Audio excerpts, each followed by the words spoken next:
Yo, what's good, gamers? My name is Dr. Ryan Terao PsychSensei, and I'm super stoked to bring you this little teaser from an AMA that I did with Southern Virginia University. But before we jump into this teaser, please remember to like, comment, and subscribe, and remember to share this video so we can help all gamers in the community get a little closer to their final form. And if you never want to miss another wise word from yours truly, please remember to follow me on Twitter at psych_sensei. Visit my website, psychsensei.com, and join my Discord community so we can start a conversation today. And remember, gamers, stronger mental wins. All right, how will this jump into it? I guess the question would be Mm-hmm. how much is too much trash talk?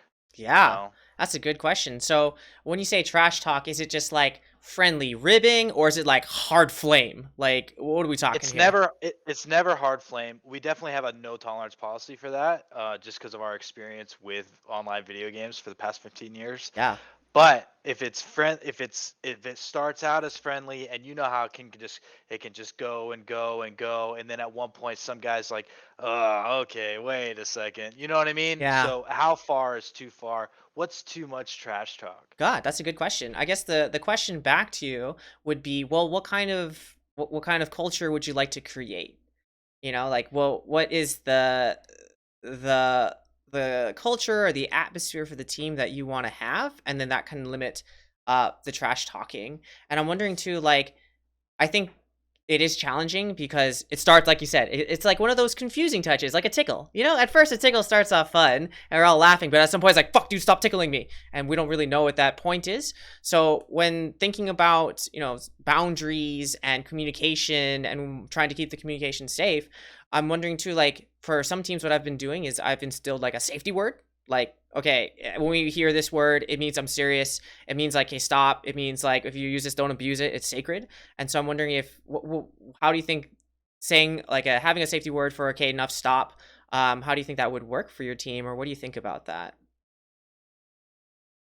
What do you mean? Do you mean for like the players or like the coaches to come out and say something? Like Maybe what both. exactly do you mean? Yeah, yeah. So the concept of safety words, they derive from like relationships essentially, right? Like we hear them all the time for like pineapple or pickle or something where they say that word and it means stop or it means hey, I'm serious. It could be that word could be initiated from the coach, as in this is the line that we're gonna drop.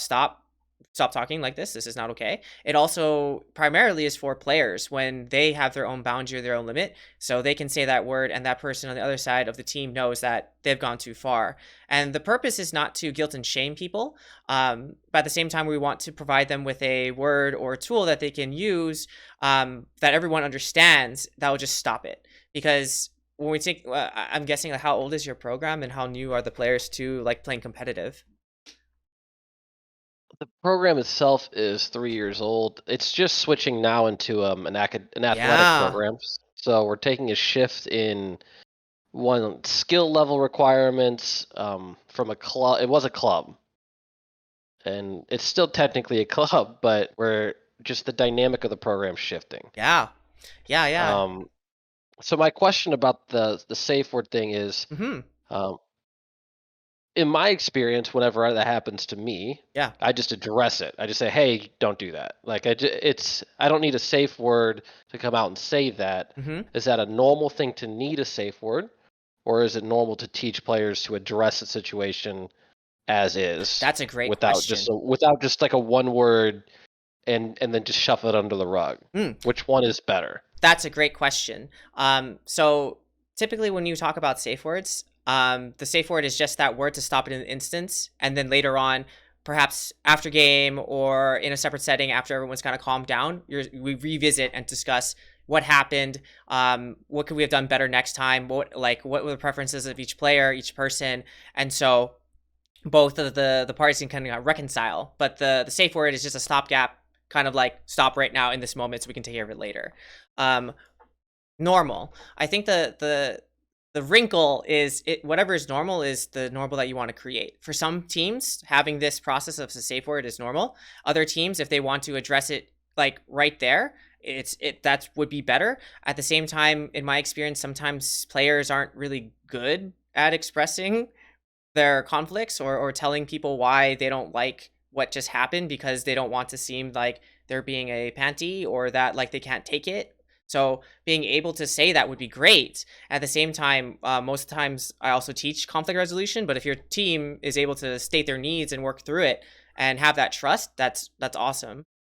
How do you think your players or your program would do if you actually treated them like D1 athletes? Oh, they would. It would. I imagine we would lose 30% or 50% of them At Mm, least 50%. okay. quick. All right, so that's another question, because that kind of makes things a little more challenging now, where if you wanted to compete, you would lose half your players anyway. There's a few things with that though, right? Like if you treat them like a D1 athlete, I feel like you're well, for one, you're practicing every day, right? And to play a game every single day, eventually you're just going to get burned out, right? With the difference between physical sports, obviously you have to go through physical recovery. That's why you have to limit your practice times.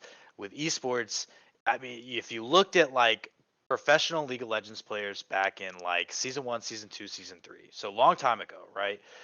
Those guys, they lived together, they played games together for 14 hours and stuff like that Mm-hmm. every single day at a minimum, and they just got burnt out. Like Oh, there's absolutely. Mm-hmm. probably one or two of those pros that still play today, and I know what it's like to be burnt out of a game. Like myself, I would never play a game of League of Legends again just because I played way too much. I took it way too seriously. Huh? So I think that's a fear of mine, is Mm. because if you want to treat them like a D1 athlete and you have to play every day, but you also take advantage of it being an esport and be like, okay, well, we can push these hours longer than a D1 athlete, right? So we'll play 6 hours a day. So if you play 6 hours a day every single day or something like that, and like, obviously, of course, they have to have good grades and everything, Oh, of but course, of let's say course. they may maintain that and they're able to push out those 6 hours a day.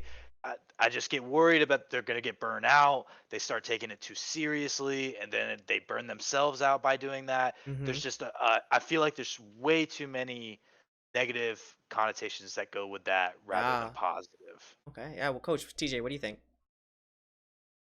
I mean, I'm right there with them. So the biggest problem that I think we find Mm-hmm. is we'll coach them for an hour right now, Yeah. and we Yeah. want to coach them. We want to coach them for 2 hours every day. Uh-huh. That would be the goal, but we need all of our computers to be in, and we need our rooms to be set up. Yeah. Yeah. Yeah. Once that happens, though, the goal is to coach 2 hours, 3 hours a day per team.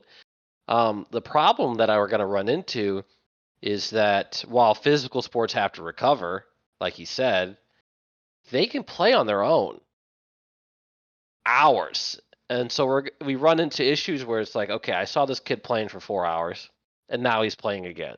Mm-hmm. Um, and I get that you can play a lot of games, but I don't know how healthy. I also don't know what the problem is. I would like, personally, I would like the NCAA to like come on to the esports scene and hey, make rules for these kids. Like make rules because I don't. I'm not really allowed to influence their life to that level where I can be like, hey, I see you playing at 11 o'clock at night because you're on Discord and I happen to be able to like look at all everybody's doing. Like I Lurking have in that Discord. power. Yeah. Good point. I have this power where I can literally look at what everybody does at all times, unless they turn it off. But if they turn it off, then They're I not. also think Yeah. something is up, right? Yeah. Exactly. They go. Like I can get on League and I have a bunch of guys on the friends list. It's like so. Basically, I have this power to observe what they're doing at all times, and I know that they play way too much Mm-hmm. already. Not too. I mean, too much is hard, but they play a lot, and most people would say it's too much. I would imagine, but. So now, do we play? Do we make them play 4 hours a day and hope that they don't play as much outside? I don't think that's the thing we can do. Realistically, I don't see it hasn't ever changed. I don't see it changing. Mm-hmm. Mm-hmm. Okay. So Yeah. then the burnout becomes a real issue that we have to address. Yeah. How long can they play that long? Like I'm recruiting if we recruit a kid, we want him to play for 4 years. Like, that's our goal. I would like the kid to play for 4 years. It's the goal is to get him into the school and to graduate, but I would like the kid to play 4 years, but he's gonna burn out in a semester or a Yeah. year. I don't know. It's Yeah. very tough. The one mindset I think that we might want to challenge and start trying to shift even for ourselves is that X hours of games does not always equal learning. Like you can play X number of games, but if you're not actually learning what you're like, yeah, if you're not reading the map, for example, I played I play ADC. I love like playing ADC, but I'm not concentrating on macro at all. I'm just killing minions. So I can play hours and hours of games, and I understand how Ezreal works, maybe, or that champion works, but I'm not actually picking up macro. I'm just shooting things, right? And I'm wondering how many of your players are actually learning or if they're just playing. And of course, you learn by playing the game and you pick things up, but we're talking about intentionality of the learning. So how can we then spend, if it's only 300 hours, 1,000 hours, whatever hours they spend, how can we make that hour intentional in that learning? So when you're describing to me the situation of them playing all the roles, great. How can we make that more specific so they can learn that thing and then replicate it in a game next time? And the second thing I'm hearing too is that I do like the drill of drill, but I think we can make I think we can make it a little more specific and say, hey, I want you to take what you've learned from practice or learned from my homework assignment that I gave you to apply that to this practice. And or if that's not it and the whole purpose is team building, then I just want to say then what you're guiding and what you're highlighting is the relationship between team members, how they're enjoying the teamwork together, how they put a play together. And we're just going to highlight that because sure, we're having this drill of drills, but seeing if they actually did their homework. But more so, it seems like we're focusing on the relationship building. A third thing that you didn't say was, or that you did say is that what you really enjoyed about them all playing together was that they had a good time, they're laughing together. The underlying thing that we're doing on that day is that we're building trust, right? We're highlighting trust, we're highlighting things to build this relationship so they can play well together. Another way that we can build trust too is holding people accountable for how many hours they're playing outside. So we can have that as a log. Maybe that's a game entry. Maybe that's something that they're showing that their teammates that they're actually doing the drills outside of practice that you've assigned them. And by showing them that they're all putting in the same number of work, same number of games, same number of effort, or same amount of effort, excuse me, that maybe that trust will be built into, or they can build upon that trust and everyone's practicing. Maybe the flame will go down because, hey, I know that you're practicing. I know that you're my teammate. I can trust you. So 3 things from that. I don't know. What do you think?